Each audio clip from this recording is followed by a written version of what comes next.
ushimiye kandi ciye bugufi imbere yawe tugiye kuganira ijambo ryawe Mana. Turasaba imbaraga ziva mu ijuru ku Mwana, turasaba ububasha buva iwawe, turasaba kubashishwa nawe Mwami, turasaba Data nyir'ibihe, mugenga w'ibihe, komeza kubana n'abantu, dusaba ko ijambo ryawe Mwami Yesu rigira imbaraga n'ububasha bwo guhindura imitima, kuko ushaka n'ubugingo bw'abantu no kubaho kw'abantu ngo babe mu buzima bushima Imana n'uburamya Imana, ushirwa hejuru muri byose, usingizwa iteka ryose. Yesu Kristo umwana w'Imana, dusengera ijambo ryawe abatwumva bose Mwami Data ngo ubahe guhindukira no gukizwa, kugira ngo Mwami Yesu Kristo baho ubugingo bwabo Umwami wacu Yesu Kristo ukunde bubeho. Data gitara gikomeye niwusobanura, niwushitsa, niwumvisa, ugana ukwacu ariko gushitsa no kumvisa ibyawe Mwana. Data nyir'ibireka ijambo ryawe ribane nawe, kuko Mwami Data ijambo ari wowe, kugira ngo Mwami Yesu Kristo ubashe guhindura amahanga yose, indimi zose, imiryango yose, kugukiranukira no kugukorera, tukwizeye tukwejejwe n'ijambo ryawe, kuko Mwami Data uwumva niwo wizera, utarumvise ndigeze yizera, kuko kwizera kuzanwa no kumva, kandi tukumva ijambo ryawe Kristo. Bana natwe udufashije, uduha imbaraga, udushoboje mu ijambo ryawe, n'abaryumva bose, twebwe twese imitima yose yakira rino jambo bashe guhinduka kubw'ijambo ryawe, ni mu izina rya Yesu Kristo twizeye, amen. Yego, rero dusome ijambo ry'Imana. Let us therefore read the word of God. Tubuganire muri uyu mwanya. Now we're going to share this moment. Twiyegereza abatwumva bose. And welcoming all who are listening to us. Abari hafi, abari kure. Those who are nearby and far away. Ngo wegere wumve. To welcome and listen. Ubashe gusobanukirwa. So you can understand. Kuko kumva kuduhesha kwizera. Because listening or hearing gives us faith. Utarumvise ndashobora kwizera. He who didn't hear can never believe. Ane ndaho kumva, ndaho kumva atabwiwe. And nobody can listen or hear without being told. Ane ndaho bwibwa yani magambo yose ngo yizere, ahubwo tubwibwa ijambo rya Kristo kugira ngo twumwizere. That's why we are told the word of God in order for us to believe. Rero niryo jambo tugiye kuganira. That's the word we're going to share. Turakwegereje ngo urakaze neza. Welcome you and feel welcomed. Amen. Kugira ngo tubashe kumva ijambo ry'Imana. In order for us to listen the word of God. Kadusome mu gitabo rwandiko Paulo yandikiye Timotheo wa kabiri. Let us read in 2 Timothy igice cya gatatu umurongo wa 16. chapter 3 verse 16. Bibiliya iravuze ngo ivyanditswe vyera byose vyahumetswe n'Imana, kandi bigira umumaro wo kwigisha umuntu no kumweza w'ivyaha bye no kumutunganya no kumuhanira gukiranuka, kugira ngo umuntu w'Imana abeho ashitse, afite ibimukwiriye byose, ngo akore imirimo myiza yose. Amen. Amen. All scripture is given by inspiration of God and is profitable for doctrine, for reproof, for correction, for instruction in righteousness, that the man of God may be perfect, thoroughly furnished unto all good works. Amen. Amen. Receive the word of God. This is the word we're going to talk about. I want to talk about the goodness of the word of God. The power of the word of God. The power and the value of God's word. The word of God, the Bible, is just not a normal book. It's not just like any other books. But it is the inspiration of God. It is the truth of God. When we read the word of God, tumenya icyo ari cyo kino gitabo Bibiliya. We really know what is this book, the Bible. Bibiliya tuza kuyimenya tuyirambuye tuyisomye. We understand the Bible when we open it and read it. Amagambo ayirimo, The words in it, ni ijambo ry'ubugingo, it is word of life. n'imbaraga zitangaje. It is tremendous power. Twarabiganiriye uheruka, We talked about it last time, tuganira ijambo riri muri Yohana ibice 6:63. talking about the word in the book of John 6:63. Twasanze amagambo avuga ngo, We found these following words: havuga ngo umwuka niwe utanga ubugingo, that the Spirit gives life, ngo umubiri ntacyo umaze. and the flesh profits us nothing. Amagambo ngo mbabwiye, uwo ni Yesu wazubwira abigishwa, And the words I tell you, Jesus telling his disciples, niwo mwuka it is the Spirit kandi nibwo bugingo. and it is life. Amagambo ya Yesu The Kristo, words of Jesus Christ, amagambo ya Bibiliya, the words of the Bible, ijambo ry'Imana, the Word of God, nibwo bugingo, it is life. niwo mwuka. It is the Spirit. Bibiliya The Bible, ni impumeko y'Imana, it is the breath of ni God. umwuka w'Imana, It is the Spirit of ni God. ubugingo. It is life and soul. Iyo twumva Bibiliya, When we hear the Bible, iyo dusoma Bibiliya, when we read the Bible, tuba twinjira mu mbaraga we enter the power ziduhesha ubugingo, that gives us life, biduhesha kubaho, that gives us life, biduhesha gutandukana n'urupfu, and that separates us from death. tutakiriho imbaraga z'urupfu, Without any other power of death, urupfu rutakidufiteho imbaraga, where death has no power over us, urupfu rutakidufiteho urutavi, where death has no string over us, tugahinduka rero ubugingo. and therefore we become eternal life. Nta kindi gitabo gihindura ubugingo bw'umuntu, There is no other book that changes the life of a nta person. kindi gitabo gihindura umuntu kikamukura mu mbaraga z'urupfu There is no other book that takes somebody out of the power of death ngo zimuheshe ubugingo, and gives him life ngo ahagarare hejuru y'urupfu to stand over death, rutagifite icyo rumumarira, and death without any dominion, usibye ijambo ry'Imana. apart from the word of God. Igitabo cyitwa It Bibiliya. is the book called the Bible. Bibiliya The Bible, nicyo gitabo it is the book usoma that you read ukuzura ubwenge and you bw'Imana, get filled with the wisdom of God, ukuzura ihishurirwa and you get filled with the revelation riri hejuru y'ibiboneka, that is beyond our sight or what we can see, riri kure cyane y'ibigaragara, that is far beyond the things we see, birenze cyane kapasite y'umuntu, more than the capacity of a person, mu buryo birenze intekerezo z'abantu, more than the intellect and the imaginations of people. kubera ko twuzura umwuka w'Imana, Now because we get filled with the Spirit of God tugahinduka Imana turi mu isi, and we turn to be God in the world, tugasa n'Imana, and we look like God, tugatekereza and we nk'Imana, think like God, nta kindi kibiduhesha, nothing gives us that. Bibiri ijambo It is the ry'Imana. Word of God, the Bible. Pawulo niko yavuze, That's what Apostle Paul aravuga ngo said. iwe afite gutekereza kwa He Kristo, said, I have the mind of Jesus Christ. afite gutekereza kwa He Kristo has the mind of Jesus Christ kubw'ijambo ry'Imana, by the Word of God, kubw'inkuru za Bibiliya, by the information of the Bible, kubw'ubutumwa bwiza yumvise, by the gospel he heard, yabwiwe, that he was told, yabwirijwe, that he listened, zahinduye ibitekerezo bye, that changed his thoughts, yaba akigize ibitekerezo and he by'umuntu, wasn't having a thought of humanity agira anymore, ibitekerezo by'Imana, but had the thought of God. aravuga ngo ubu ngubu iwe And then he said, now afite gutekereza kwa he Kristo, has the mind of Christ. afite gutekereza kwa He Kristo. has the mind of Christ. Nta kindi gitabo kiduhesha No other book imitekerereze ya Kristo, that gives us the kind of thought of Christ imitekerereze y'ubumana, or the imaginations of God usibye Bibiliya. apart from the Bible. Bibiliya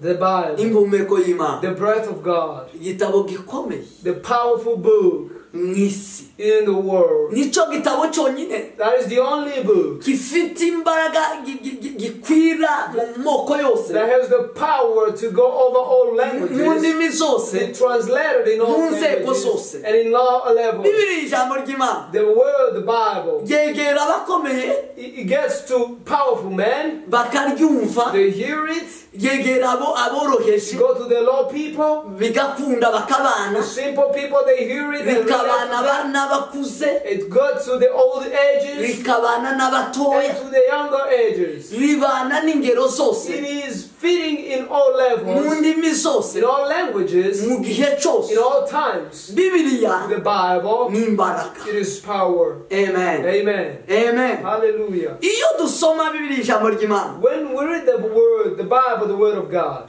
Bibiliya ijambo ry'Imana the Bible, the word of God, nico gitabo kiza kiduhesha it is the book that gives us gufata Imana ikaba muri twebwe. to take God and put Him inside of us. Nta kindi cyo duhesha gukurura Imana mu bitekerezo mu buzima bwacu Nothing can give us to attract God and pull Him in our mind usibye Bibiliya ijambo apart ry'Imana. from the Bible, the word of Iyo God. dusoma amagambo y'Imana muri Bibiliya When we read the words of God in the Bible, biduhesha kwizera, it gives us faith, kwizera kukaduhesha and ibyiringiro, faith gives us hope, ibyiringiro bikadukururira and Imana hope pulls God, ikaba mu buzima and He bwacu. lives in our life. Niyo handi Pawulo nawe yavuze, That's where Apostle Paul aravuga said, ngo si uriho, he said, I'm no longer the one living, ni Kristo uri muri but we, Christ lives in me. kuko yari ageze mu kigero Because he was in a dimension atari we wiyobora, where he was not leading himself any atari longer, we wigenga, or controlling his life, atari we or the wibeshejeho, one responsible for his haba life, Imana muri we, but God in his life, Kristo aba muri we, Christ in his life, yuzura ubugingo and he bwe, filled his life, arahinduka. and he changed. Ahindutse rero When he changed, he ntiyaba kibaye Sawuli wasn't Pawulo, no longer Saul, Paul, ahubwo ahinduka Kristo. but he turned to be Christ. Aravuga ngo kuri none And he said, now sinje uriho, I'm no longer the one ahubwo living, ni Kristo uri muri but jye. Christ Jesus lives inside of me. Sema amen. Amen. Kubera ubuzima bwe And because of that life, bwari bumaze he guhinduka. was changed. Bibiliya ijambo ry'Imana The Bible, the Word of nihindura God, ubuzima bwawe, he changed our life. nihindura umuntu, He changes a person, haba akiri we, and then the person is no longer ahubwo the akaba ari kind of Kristo uri person, muri we, but then Christ lives in akaba ari the person. Imana iri muri we, God in the person. akaba And he umunyembaraga, becomes a mighty person, akagira imbaraga and he becomes n'ububasha so powerful and n'ubushobozi authoritative, and the authority burenze ubumuntu, more than the human ability, birenze ubumuntu. more than the human ability. Rero kugira ngo tugere kuri urwo rwego Therefore, in order for us to reach that ni level, ugusoma ijambo it ry'Imana. is to read the Word of God. Ni Bibiliya ijambo The ry'Imana, Bible, the Word ni of God. igitabo cyemejwe mu mahanga, Book that was accredited cyemejwe mu isi in the world ko ari ijambo ry'Imana, that it is the Word of ko ari God. akanwa k'Imana, Proved as the mouth of ko God, ari imvugo as y'Imana. the words of God, Bibiliya ijambo the ry'Imana. language of God, the Bible, the Word of God. Sema amen. Amen. Amen. Hallelujah. Bibiliya The Bible, iyo dusoma ijambo ry'Imana muri Yohana igice cya mbere when we read the Word of God in the book of John 1, umurongo wa mbere chapter 1, tuhasanga amagambo. we find these following words. Bibiliya itubwira ko The Bible tells us, mbere na mbere in the hariho beginning, jambo, there was a Word, jambo uwo yahoranye n'Imana, and the Word was with God, kandi jambo yari and Imana. the Word was God. Uwo yahoranye n'Imana mbere na mbere, The Word was with God from the ibintu beginning, byose byaremwe and nawe, everything was created by Him, ndetse byaremewe we, and it was created for Him. nta na kimwe kitaremewe nawe. Nothing was not created by Him. Muri we hariho In ubugingo, Him there is life, muri we harimo ubwo in bugingo. Him there is that life, Ubwo bugingo bwari umuco w'abantu. and that life was the light of humankind. Iri ni ijambo. This is the Word. Ijambo The Word niwe Mana. is God. Ijambo The Word, ni Imana. it is God. Ijambo The Word niryo ryaremye ijuru n'isi. created the heavens and the earth. Izo ni imbaraga z'ijambo. That is the power of the Word. Ijambo The Word, ibyaremwe byose everything that was created byaremewe we. was created for Him. Iyo ni ijambo. That was the Word. Jambo uwo That Word, ni Imana. it is God. Iyo dusoma rero When we read, aba ari Imana dufite. we have God. Iyo ufite ijambo ry'Imana muri wowe, When you have the Word of God in you, Ufite Imana. you've got God in you. ufite ubugingo You've got life. ufite ubwenge You've got wisdom. kuko ijambo ry'Imana Because the word of God. ubwenge bwawe It is the wisdom of God. sema amen Amen. amen Hallelujah. Bibiliya rero Therefore the Bible, ijambo ry'Imana the word of God, ridufitiye umumaro it is profits us kuko biduhindura Imana because it changes us to be God biduhesha gusa n'Imana and to look like God. bituzara niko birivuga That's why the Bible says it gives us birth biraduhindura and changes us tugahinduka Imana and we become like God. izo ni imbaraga z'ijambo That ry'Imana is the word, the power of the word of God. ijambo ry'Imana The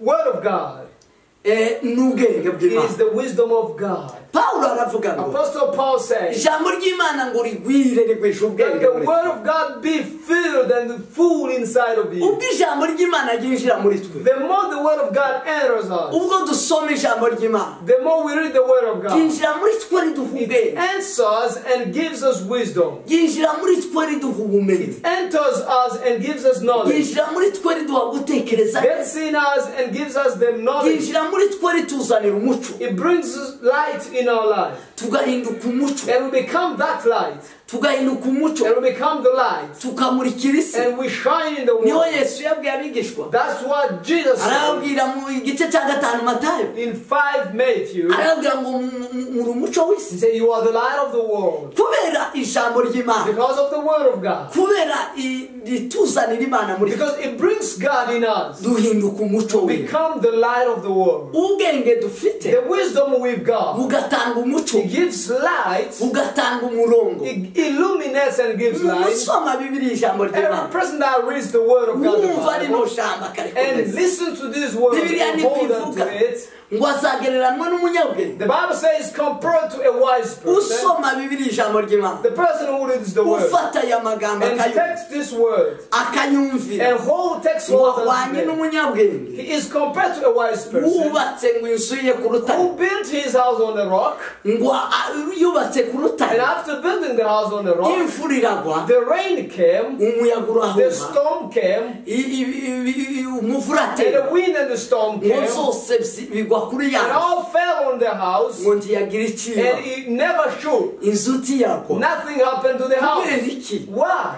kubera ko yubatse ku rutare Because it's built on a rock, kuvuga ngo ijambo ry'Imana meaning the word of God. urifite When you have it, arakomeye is stronger. aba agwereranyijwe n'umunyabwenge He is made like a ukora wise, ibintu who bifatika does great things, ukora ibintu bikomeye who does great things. aho imiyaga Where the wind imivu and the storms bidashaganya can never shake anything. wuzuye ijambo If you ry'Imana are filled with the word of God, ntanyeganyega he can never be shaken. He ntanyeganyezwa can never be shaken. kubera iki Why? kubera ijambo Because ry'Imana of the word of God. kubera Bibiliya Because of the Bible. kubera umumaro w'ijambo Because of ry'Imana the profit of the word of God. ijambo ry'Imana The word of God, ikaduhesha rero it therefore gives us kuzura ubwenge to be bw'Imana filled with the wisdom of God. tuba And we abanyabwenge become wise. uwasomye ijambo ry'Imana Somebody who read the word of God, arasobanukirwa he gets understanding. aramenya He gets to know izi minsi the things of times igihe and seasons, uburyo isi igenda how the world is advancing uko forward, ibihe biha ibindi the season after another. kuko Bibiliya Because the Bible, itubwira ibyahise it tells us about the past, atubwira ibiri ibiza the future. isezerano rya kera The Old Testament ryatubwiraga kuza k'umwami was Yesu telling us about the coming of Jesus Christ. isezerano rishya The New Testament, ritubwira rero kugaragara kw'Imana it shows us the presence of God, kugaragara kwa the Kristo manifestation of Jesus, yigisha teaching, n'imirimo ye yakoze and His works. ni ukuvuga ngo iyo dusoma ijambo ry'Imana Meaning, when we read the Word of God, riduhesha it ibyarangiye gives us the past, tukabimenya and we know that. ikaduhesha n'ibyo turimo It gives us the present, igihe tuba dukomeje the kurugamba current moment, and the time we're going forward to. kubera ko ijambo ry'Imana Because the Word of ari God, ubwenge it bw'Imana is the wisdom of God. amen Amen. n'ubwenge It bw'Imana is the wisdom of God. ijambo ry'Imana The Word of God, riragereranwa it is compared, riza rigereranwa it is compared. rigira ishusho Here's an image Bibiliya itubwira that the Bible tells us. rifite ishusho Here's an image kugira ngo ritugirire umumaro. In order for it to profit our life, Bibiliya ijambo ry'Imana the Bible, the Word of God, cyangwa ijambo ry'Imana or the Word of God, rigereranwa is compared n'ijambo dusanga mu Baheburayo with the word found in the Hebrews ibice 4 umurongo wa 11. 4 verse 11. Iryo jambo riravuga ngo, That word says, Bibiliya iravuga ngo, the Bible says, ngo kuko ijambo ry'Imana for the Word of God, ari rizima it is life, rifite imbaraga it has power, kandi ngo rikagira ubugi and it has edged, burutu bw'inkota zose, double-edged sword, rigahinguranya and it pierces ndetse kugeza ubwo rigabanya and up until it divides ubugingo n'umwuka, the soul and the spirit. rikagabanya ingingo n'umusokoro, It divides the organs and the marrows, ingingo n'imisokoro, the organs and marrows, kandi rikabangukira and again it therefore kugenzura iz'umutima wibwira ukagambirira. discerns the intentions of their hearts. Mwumve ijambo ry'Imana imbaraga. Listen the power of the Word of Ijambo God. ry'Imana ni inkota. The Word of God is the sword. Ijambo ry'Imana rigereranwa n'inkota It is compared to a sword, ifite amugi yombi, with two double-edged swords, ubugi burutu bw'inkota zose. an edge more than any other edge. Bibiliya ni ijambo ry'Imana The Bible is the Word of God rifite imbaraga that has power ziruta iz'inkota, more than of the sword, rifite kugabanya, that can divide, ritandukanya that can discern, ubugingo n'umwuka, separate life and the spirit, ubugingo n'umwuka. life and the soul. Nta kindi gitabo kiri There's mu no isi, other book in the world. nta yandi magambo ari mu isi There is no other words in the Bible, in the world, afite imbaraga zotandukanya ubugingo n'umwuka, that has to separate the life and the soul and the spirit, zotandukanya ingingo n'imisokoro, that can separate the marrow and the organs, ryobangukira kugenzura that can discern ivy'imitima yibwira the ikagambirira. intentions of their hearts. Ni ijambo It ry'Imana. is the words of God. Ijambo ry'Imana riza rifata mpiri The word of God takes captive ibitekerereze y'abantu, the mind and the imaginations of people. ibitekererezwa mu mitima. What is taught imaginary. Ko Pawulo yavuze, That's what Apostle Paul said. aravuga ngo ijambo ry'Imana rifite kugenzura. He said the word of God has to search.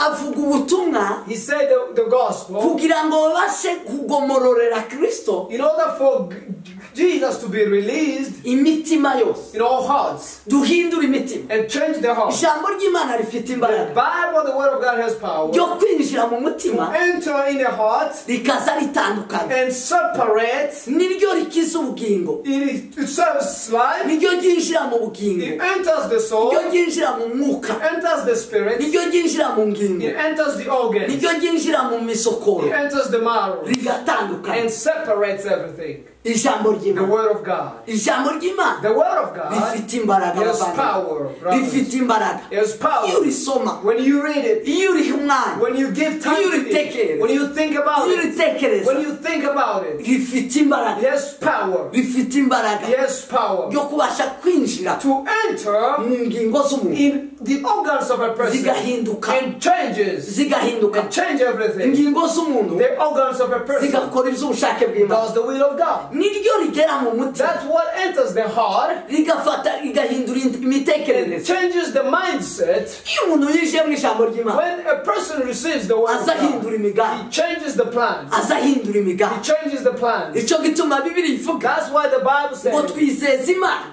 we believe n'imitima yacu, in God with our heart. twizeze Imana imitima yacu. We believe our Ijambo God with our ry'Imana heart. riza rija mu The mutima word of God enters our heart rigahindura and imitekerereze. changes the mind. Niko Dawudi yavuze, That's what Apostle David aravuga ngo said. maze kuribona And he said when he received it, yararifashe he took it ngo aribika mu and he mutima stored it in the heart kugira ngo in atazacumura. order for him not to sin. Iyo tuvuga ijambo When ry'Imana, we say about the word of God, iyo tuganira ijambo when we ry'Imana, speak the word of God, iyo dusoma ijambo when ry'Imana, we read the word of God, ryirukira mu mutima, it enters our heart. ryinjira mu It mutima, enters our heart. rifite imbaraga, It has the power. rifite It ububasha has the bwo authority kugera mu mitima. to enter into our heart. Bavandimwe bene data, Brothers and sisters, ijambo ry'Imana the word of God, rigereranwa n'ingota it is compared to a sword, iruta ingota zose. more than any other sword, ifite ubugi with double-edged uruta sword, inkota zose. more than any other Soma sword. ijambo Read ry'Imana. the word of God. Ijambo ry'Imana kandi The word of God again rigereranwa n'umuriro. is compared to a fire. Rigereranwa It's n'umuriro. compared to a fire. Tubisanga muri Yeremiya It's found in Jeremiah ibice 23 umurongo wa 29. 23:29. Bibiliya iravuga The ngo Bible says, ngo kandi Uwiteka and again God, arabaza ati He asked, mbese ijambo ryanje is my word rimeze nk'umuriro? not like fire? Ijambo ryanje ntirimeze Is nk'umuriro. not my word like fire? Ijambo ry'Imana ni The umuriro. word of God is fire. Ijambo ry'Imana ni imbaraga The word of God is power zigereranwa that n'iz'umuriro, is compared to like of the fire zitwika. that burns. Iyo bashaka kureba ifeza n'izahabu bazicisha mu muriro kugira ngo bumve ko ari nzima zitunganye. When the silver and gold is to be tested, it passes through the fire. Bazicisha mu muriro. Passes through the fire. Umuriro The fire, uratunganye. it purifies. Ibisuma byose All this iyo metal, bashaka kugiha forume if they want to shape it, baragicisha mu muriro. they pass it through a fire. Umuriro ufite imbaraga. The fire has the power. Habe n'uyu muriro electricity The electricity power iba ifite imbaraga also has the power, immeasurable ijambo power. ry'Imana rigereranwa n'izi mbaraga z'umuriro. The word of God is compared to the power of fire. Niryo rihindura. It therefore changes and refines. Ifite imbaraga zo guhindura ubugingo It bw'umuntu. has power to refine and Ukaba change the uko life Imana of a person ishaka. and be how God wants it. Bavandimwe bene data, Brothers and sisters, iyo dusoma ijambo when ry'Imana we read the word of God, tuba twiha uruganda we're rukomeye giving ourselves to an industry rifite imbaraga zo kuduhindura. that has the power to change us. Bibiliya ijambo The ry'Imana word, the Bible of ni God, urukiko. it is the court. Iyo dusoma ko Bibiliya igereranwa ijambo ry'Imana rigereranwa n'umuriro, When we read that the word of God is compared to a fire, baba bakubwiye ko hariho gucirwaho iteka, they are telling us that there is a judgment. haba hariho urubanza, There is a judgment. haba habayeho urubanza, There gotta be a judgment. kuko ibintu byose bizacishwa mu rubanza. Because everything will pass through judgment. Babikubwiye ko hariho intebe y'Imana. There is a seed of God. Iyo dusoma Bibiliya When we read the word of God, niho tumenya ko iyi si dutuyemo that's when we know that the world we're living in atari ubuzima bw'iteka, is not forever life. haracyariho ubundi buzima. There is another life to come. Tuhasanga ubundi buzima nyuma We y'ubu. find another life after this. Rero hakabaho intebe y'Imana, And therefore there is a seed of judgment. hariho urubanza. There is a judgment. Bibiliya ikatubwira The urubanza Bible rw'iteka. tells us about the judgment. Rero iyo dusoma Bibiliya Therefore when we read the Bible, bituma dutegura it makes us prepare ubwo buzima, about the life to come. uburyo tutagwa mu rubanza How we will rw'iteka, never fall into the judgment of eternity, tugabasha guhabwa ubugingo bw'iteka, but receive eternity kubwo life. gutunganywa n'ijambo You know ry'Imana, that when we are refined by kubwo the word, kuyoborwa n'ijambo ry'Imana. when we are led by the word. Bibiliya ikatubwira iyindi shusho The Bible gives us another image ijambo ry'Imana rifite, that the word of God has. rigereranwa n'inyundo. It is compared to a hammer. Inyundo The hammer, ni ikintu gikubita, it is something that destroys, giha ikintu forume, that gives anything a shape. giha ikintu cyose kigahonda, Gives to anything a shape. kigabasha gusya. And it breaks and grinds. Bibiliya ikatubwira usomye muri icyo gice And the Bible says when you read cya it, Yeremiya uko twasomye in imbere, Jeremiah's we read, B yayo ya 23 umurongo wa 29, 23 and 29b. Bibiliya iravuga ngo The Bible says, Uwiteka arabaza ati mbese ijambo ryanje ntirimeze nk'umuriro cyangwa nk'inyundo imenagura urutare? Ijambo ry'Imana ni inyundo imenagura urutare. the Bible, the word of God, is the hammer that breaks the rock. Imenagura urutare. It is the hammer that breaks the Ijambo rock. ry'Imana ni imbaraga zimenagura. The word of God is the power that breaks. Iyo dufite ijambo ry'Imana, When you have the word of God, iyo twizera ijambo when you ry'Imana, believe in the word of God, turamenagura intare. we break rocks. ijambo ry'Imana niryo ryamenye urutare The word of God is what broke the rock rududubiza amazi and water gushed out. igihe The cy'abanyisiraheli times of Israelites, bayobowe na when Mose they were led by Moses, bari bagize inyota when they were thirsty, basaba amazi asking for water, ijambo ry'Imana the word of God niryo ryamenye urutare broke the rock. ijambo ry'Imana The word of God, n'imbaraga zimenengana it is the power that enters through, n'imbaraga zifungura that opens doors, n'imbaraga zimena that breaks ahatari doors. inzira hakaboneka When inzira there's no door, we find the ijambo way. ry'Imana niryo ryabacishije mu nyanja The itukura word of God made them pass through the Red Sea nta bwato without a boat, nta combo without a boat, nta kintu icyo ari cyo cyose kindi kigendera mu mazi without anything to take them out of the bagendera water. mu nyanja itukura n'amaguru Then they walk through the water, the Red Sea, ijambo ry'Imana by the power of the word of ijambo God. ry'Imana rifite imbaraga The word of God has power. niho Bibiliya ivuga ngo That's what the Bible says. abaryuzuye baba bafite imbaraga Those who are filled with it zo have gucaha power to rebuke imyuka y'abadayimoni all demons, imbaraga the z'amapepo powers of demons, imbaraga zose all z'Isiraheli kinds of power that kubwo exalts itself, kurwanya ubushake bw'Imana that fights against the will of iyo God. twuzuye ijambo When we ry'Imana are filled with the word of God, tuba turimo imbaraga we've got the power zigereranwa n'inyundo that is compared to a hammer. ijambo ry'Imana The word of God, rigereranwa n'inyundo it is compared to a ijambo hammer. ry'Imana rigereranwa n'itabaza The word of God is also compared to a lamp, cyangwa se umuco a w'abantu lamp or the light. iyo dusoma ijambo ry'Imana muri Zaburi When we read the word of God in Psalms, igice cy'ijana na cumi n'icyenda 119, umurongo w'ijana na gatanu 105, Bibiliya tubwira ngo ijambo ryawe ni itabaza ry'ibirenge byanjye the Bible says, your word is the lamp unto my feet. ni umuco umurikira inzira zanjye It is the light that gives light to my ways. icyo ijambo The ry'Imana word of God.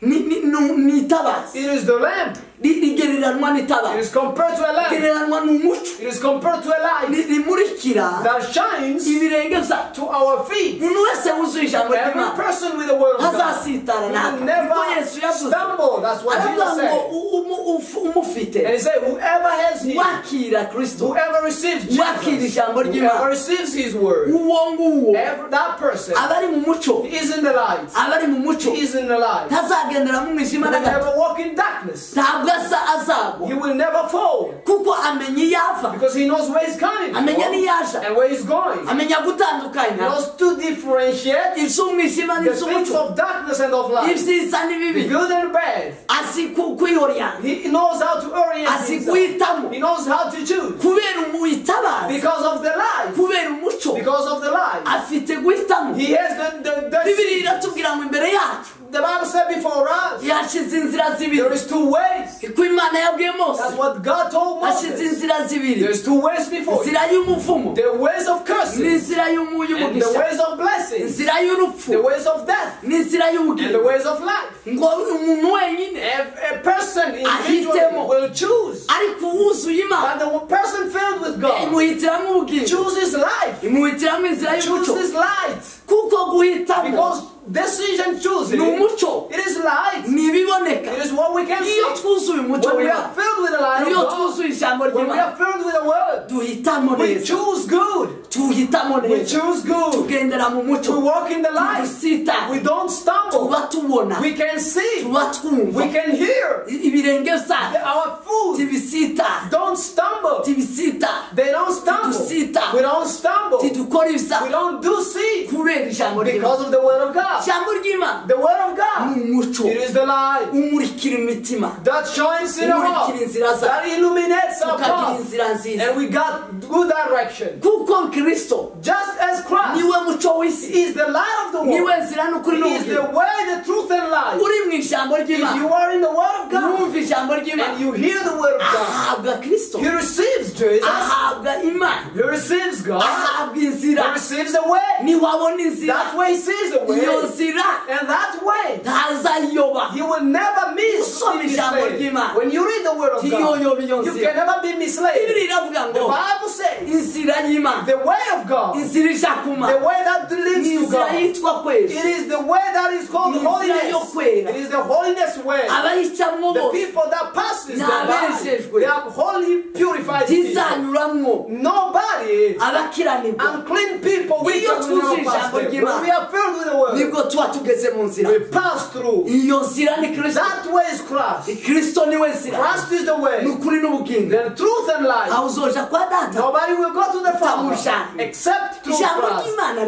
rero word of God. ni Kristo. It is Christ. Ni Kristo. Christ is the word. Ni Imana. It is God. Ni Imana. It is God. Ni aravuga ngo He said ijambo ry'Imana the word of God rigereranwa is compared n'umuco. to the light. Ijambo ry'Imana ni The umuco. word of God is light. Umurikira ibirenge byacu. That shines to our feet, our path. Umurikira inzira zacu. That shines to our path. Uduhesha kugenda That neza. gives us to walk normally good. Ijambo The ry'Imana word of God. rigira iyindi shusho. It also has another form. Rigereranwa. It's also compared. Rigereranwa n'ibyo kurya. It's also compared to the food. Rigereranwa n'ibyo kurya. Compared to the food. Rigereranwa n'ibyo kurya. Compared to the food. Iyo dufite ijambo ry'Imana When we have the word of God, tuva mu mwijima. we come out of darkness. Iyo tuvuye mu So mwijima when we get out of darkness, twinjira mu mucyo. we enter into the light. Iyo twinjiye mu mucyo When we enter into the light, twabonera ibyo kurya. we receive food. Ijambo ry'Imana n'ibyo The kurya word of God is food. n'intunga bugingo. It is something that strengthens our life. Bitunga umuntu. It makes a person to live. Umuntu abeshwaho n'ijambo A rya person Kristo. live by the word of Umuntu God. abeshwaho n'ijambo A person ry'Imana. live by the word of God. Kuko Bibiliya yatubwiye Just as the Bible says, ngo izaremwe byose everything that was created, zaremwe n'ijambo. created by the word. Ni ukuvuga ngo bibeshejweho n'ijambo. Meaning it's maintained by the N'ijambo word. ariryo ryabiremye. If the world created Ririho them, kubw'ijambo. it is maintained and Iyo dusoma sustained by the ijambo word. ry'Imana, When we read the word of God, Matayo ibice bine n'umurongo wa kane, Matthew 4, tuhasanga amagambo. we find the word. Yesu amaze gutwarwa n'umwuka wera mu butayu. Jesus, when he was led by the Spirit in the Avuye mu wilderness, butayu mu masengesho y'iminsi 40 after 40 days praying, yahuye na Satani. he met devil Baganira na Satani. and he talked with the devil. Satani amutunguye And devil surprised avuye mu him. masengesho. Coming out of prayer, Jesus, Yamubwiye he ijambo. told him, Aramubwira ngo urashonje, say you hungry, ufite inzara, you are very ufite hungry, ikibazo cy'uko you are utariye, starving here, nta byo kurya wigeze there is ubona mu no food butayu, you've seen for this nta byo 40 kurya days, wigeze ubona mu you've masengesho. never eaten. None ko uri umwana w'Imana, Now that you are a son of God, hindura rino buye, turn this stone hindura umutsima, and make it a bread, hindura ibyo and make it kurya a food, urye, and eat. kugira ngo ureke kugenda usitama, Not you to stumble because of ureke hunger, kugwa. not because of falling because of hunger. Yesu amusubiza ijambo ryiza, And Jesus told him a very good word. aramubwira ngo wamushukanye And he we, said, you. aramwegera aramubwira ati And he said, you. niba umwana w'Imana, If the Son of God.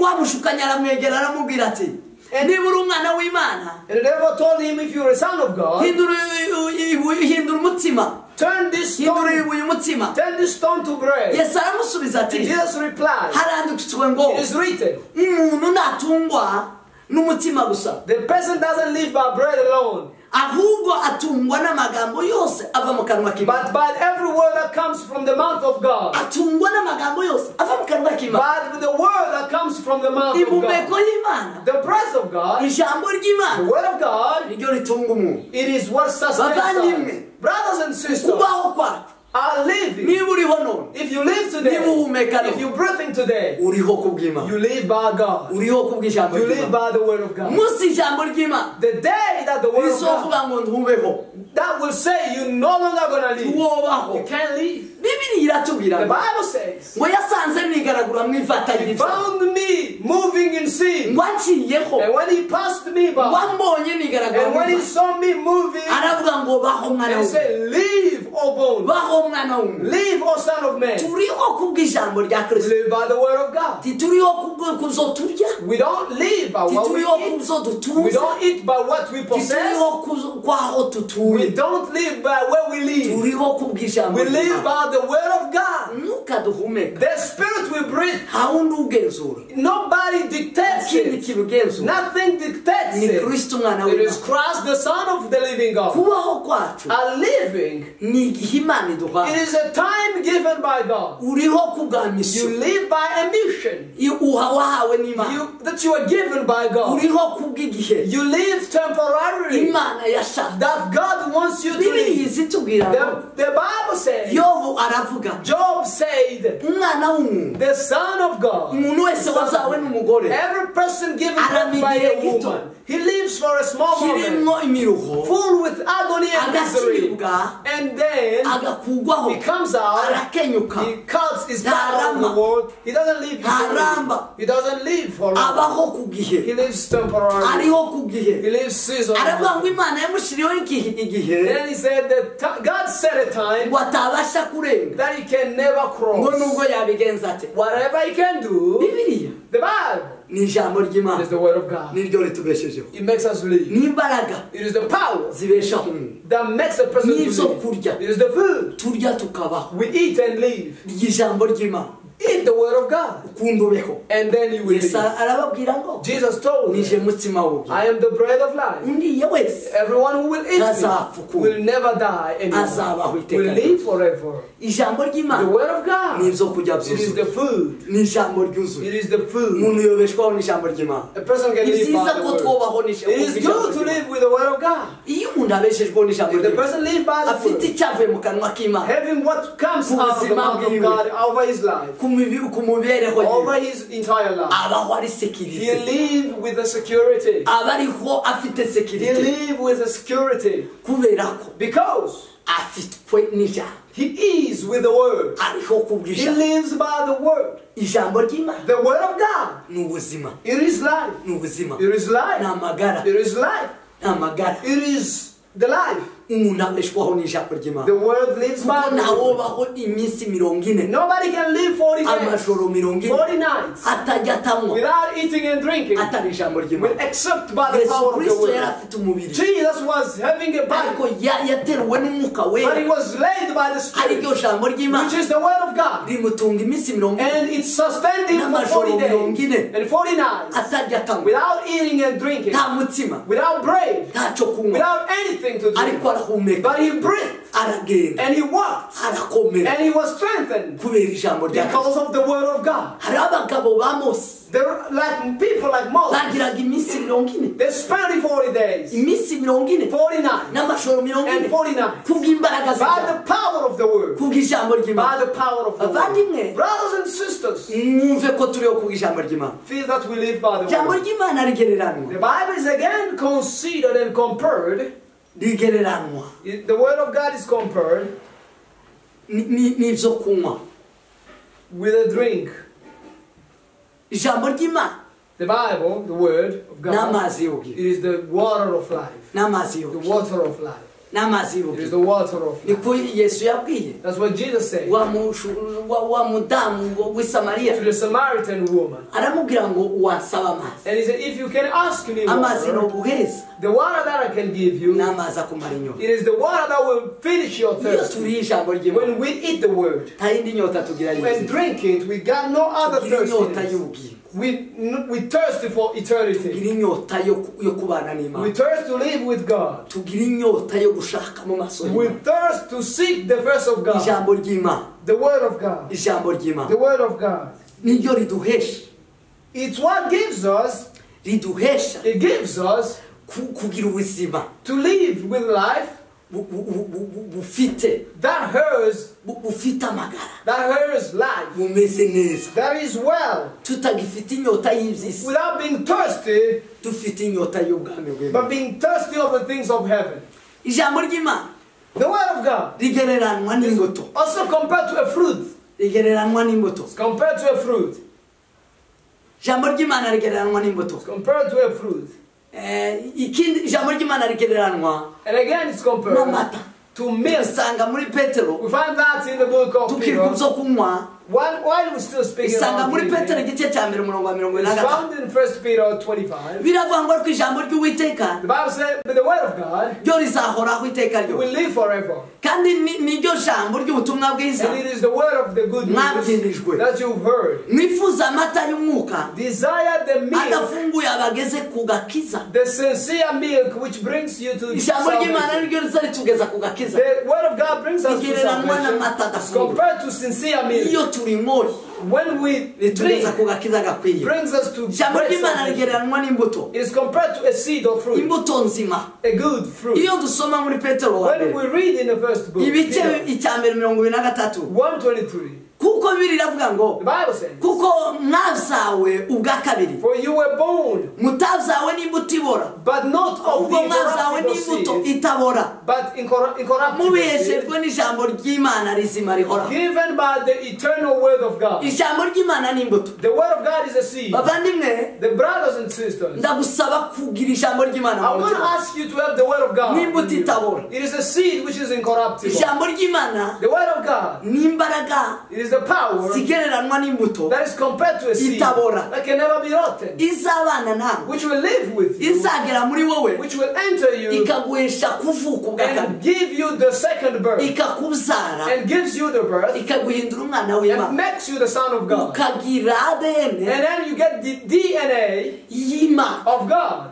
ukagira amaraso And then you get the blood. ukagira ubugingo And then you get the life ukagira ubuzima and the life bw'Imana of God. kuko umwana w'umuntu Because the Son of Man, afite isano ry'ababyeyi be cyangwa he ry'abavukanye has the genes of the parents and the siblings kubera amaraso because of the blood. natwe kubwo guhura n'Imana Therefore, we also, by coming together with God, we are unified with God n'imbuto yitwa ijambo by the ry'Imana seed called the Word of God. imbuto yitwa ijambo The ry'Imana seed called the Word of God, niyo iduhuza n'Imana it unifies us with God, kakurya amaraso ahuza umubyeyi n'umwana just like the blood unifies parents with the sons and ijambo daughters. ry'Imana n'imbuto The Word of God is the true iyo seed. ufite ijambo ry'Imana muri wowe When you have the Word of God in you, rizagera muri wowe riguheshe it will come in you and give you kuba ubugingo buzima to be life, ubuzima buzima the sincere life, aribwo bugingo which is true life, tugasa n'Imana and we look like God. n'imbuto It is a seed. n'imbuto It is a seed. ijambo ry'Imana The n'imbuto Word of God is a seed. uzi usoma ijambo Read ry'Imana the Word of God wumva ko ari imbuto itewe as a seed planted in iza your heart kukubyara ubwa kabiri that will give you the second iza birth, kuguhindurira that will ubuzima change your life, iza kuguhindurira amateka that will change your iza recall, kuguhindura umwana that w'Imana will change everything kuvuka about ubwa you. kabiri Birth, the second birth, kuzagwa ubwa kabiri born again. ni ukuzagwa n'umwuka It wera is to be born of the Spirit. umwuka wera twasanze ari ijambo The Spirit ry'Imana of God, we found it is the Word of iyo God. ijambo ry'Imana riri muri When twe the Word of God enters aba ari you, imbuto idukura mu it is muntu the Word that comes out of ikatugeza humanity mu bumana and gets us into godliness. idukura mu rupfu It takes us out of death ikatugeza mu bugingo and enters us into life. amen Amen. ijambo ry'Imana The Word of God.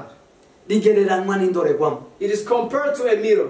indorerwamo A mirror. iyo dusoma mu gitabo cya Yakobo When we read in the book of urwandiko rwa Yakobo James igice cya mbere umurongo wa 22 1:22 ugeza kuri 25 up until to biri 25. yitubwira aya The magambo Bible says this word. ariko rero And it says, muje mukora iby'iryo jambo be the doers of the atari word, ugupfa kuryumva gusa not only hearers, mwishuka deceiving your own kuko selves. uwumva ijambo gusa Because everybody who listens adakora to the ibyaryo word, aba ameze adakora ibyaryo and does not the things of aba it. ameze nk'umuntu ureba mu maso he It's like a person who looks himself mu in his face ndorerwamo amaze kwireba through the mirror, akagenda and after he looks himself, muri he uwo goes, mwanya akibagirwa uko yari and asa he forgets how he looks like.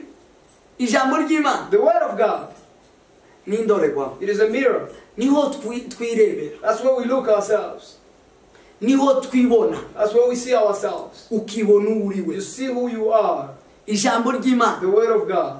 niryo rizaduhesha It's what gives us gukora iby'Imana ishaka. to do the will of God. Niho tuzatubonera That's where we ubushake find bw'Imana ku buzima bwacu. the will of God in our life. Iby'Imana ishaka kuri twe, What God wants in us. ibyo dushaka kuma What we want from God iyo dusoma ijambo when we ry'Imana. read the Word of God. Bavandimwe, Brothers and sisters, ijambo ry'Imana the Word of God, rifite umumaro, it's profitable.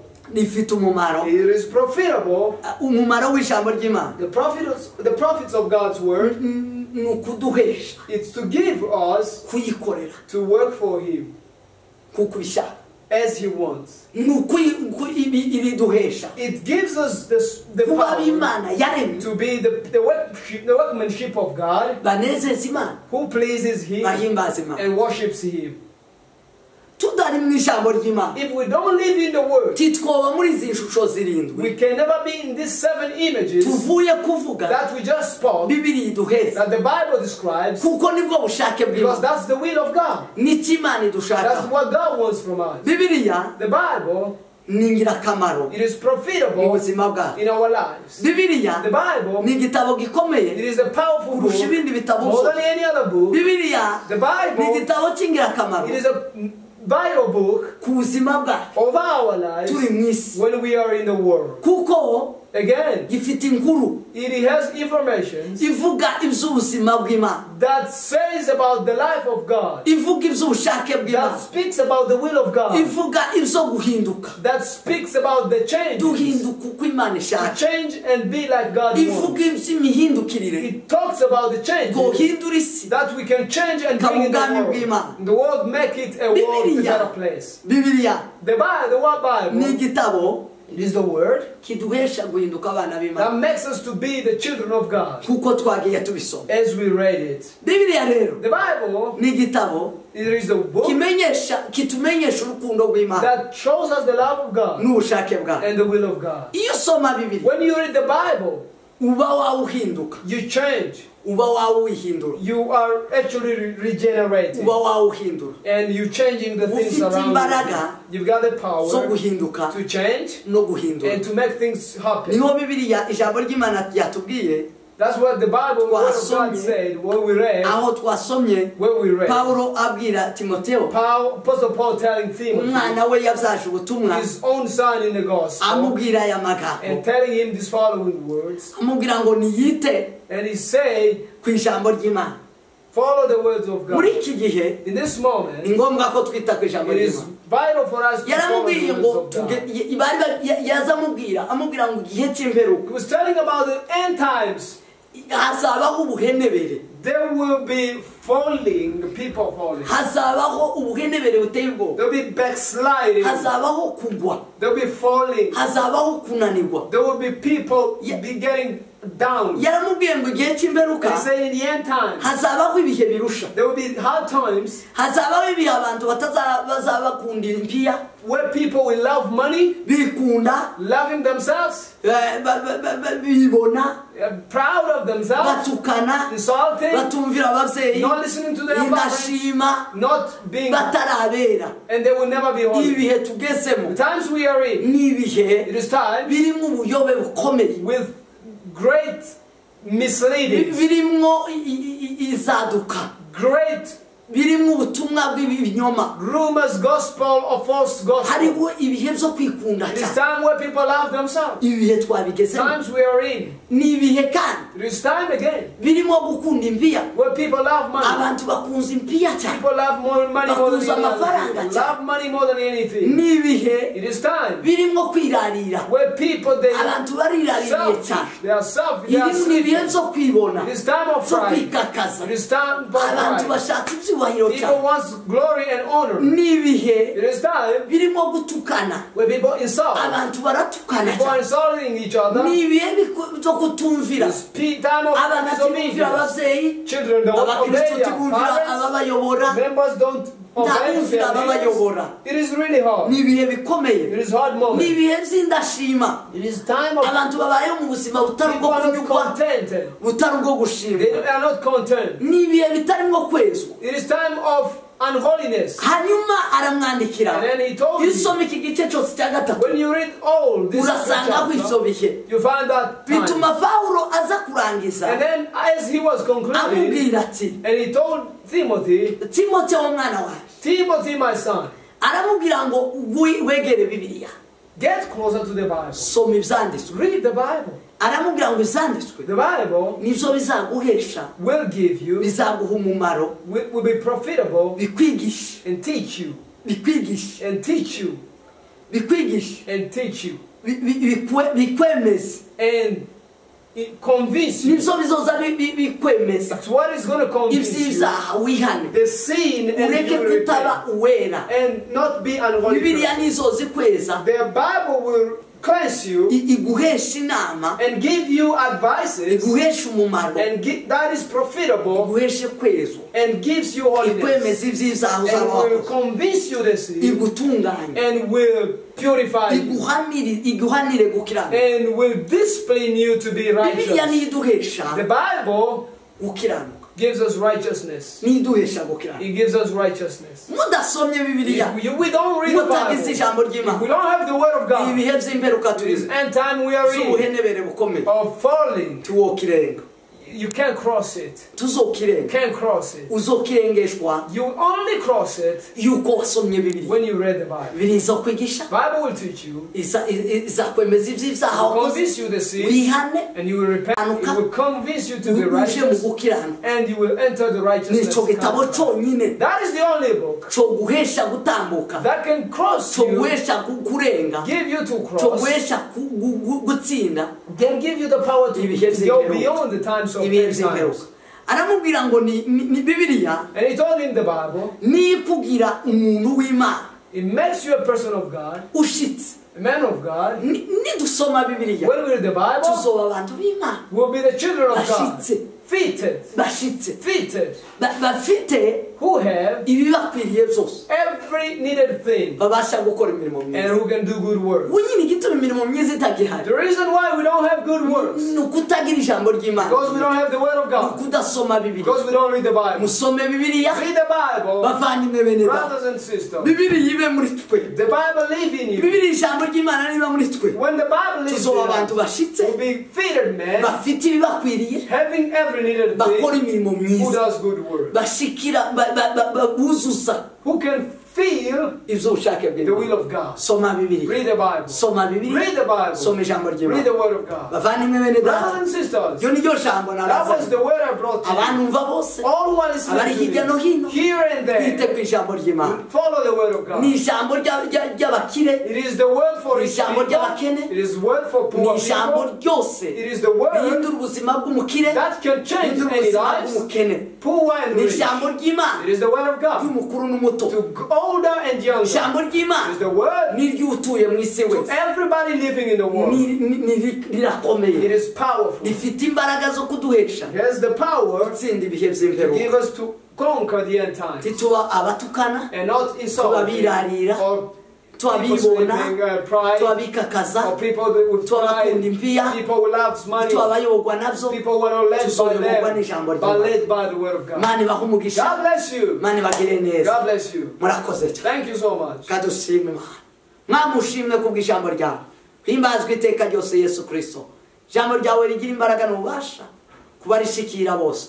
Riduhindure riduheshe umwami data gutsinda ibihe by'imperuka z'ubuhenebere biteye ubwoba bwo muri iki gihe. Turagushimiye Yesu Kristo ko duhawe ijambo ryawe. Ubwo turi kumwe n'ijambo ryawe turabatsinzi, turabaneshi. Muri ibi bihe turabasha kuba abantu bashitse bagutunganiye, abantu b'Imana bashitse kandi babasha gukora imirimo y'Imana.